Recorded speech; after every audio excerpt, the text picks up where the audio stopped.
Numbers. Let's start the topic by looking at just some mathematical symbols.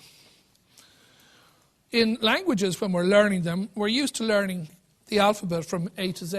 And it takes us a long time as children to get to know all the letters, T for ticking Tom and K for kicking king, and all the various letters that we spent our time learning. We then recognized capital letters for them. And then later we did punctuation marks. And even now, we might find some of those punctuation marks not very comfortable. The difference between a colon and a semicolon, or some apostrophes, or some exclamation marks, when you use them or not.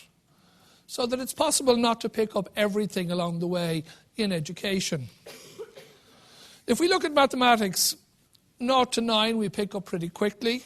We pick up the plus, minus, and divide and all that.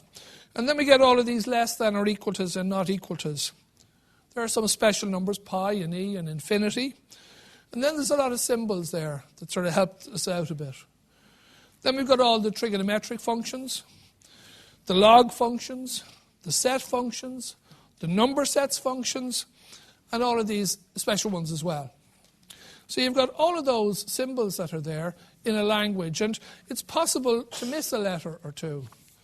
So I just give an analogy here for just a bit of distraction. But imagine if you were out in primary school the day they did the letter T. You got all the other letters of the alphabet, but you missed the T. You were sick that day. You were looking at the window. You missed it, and you didn't get it. So you went through life without knowing the letter T. Well, that'll be fine. You could have a dog. You couldn't have a cat. You could live in a house, but not in a flat or an apartment. And you could always drink coffee. Okay? Now, it's a bit surreal to think like that you'd miss a letter. But it's not impossible that you might miss punctuation or colons or semicolons or single apostrophes versus double apostrophes or double quotes. In the same way in maths, people can miss something. They can miss a symbol. And you might be out that day, unlikely to be out the day they did plus or minus, and unlikely to miss any of the numbers. But maybe you missed a little symbol along the way, like factorial or dy dx or logs or something. And all I'm saying is that a lot of these get interconnected. You miss a little bit, and unlike other things in maths, they underpin each other. If you miss addition, you can't do multiplication. If you miss multiplication, you can't do powers. If you miss powers, logs don't make a lot of sense. If you miss dy dx, calculus is sort of missing.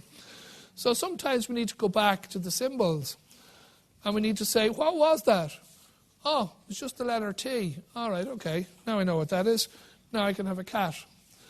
You know, so really that's what it is about maths sometimes, that there's something there that's missing. And we look at it and we say, oh, we're not good at it. That's not the case at all necessarily. We just say, actually, I was out that day. I was looking out the window, or that wasn't explained very well, or whatever. And you just need to go back and look it up. Sometimes you go to a dictionary for that.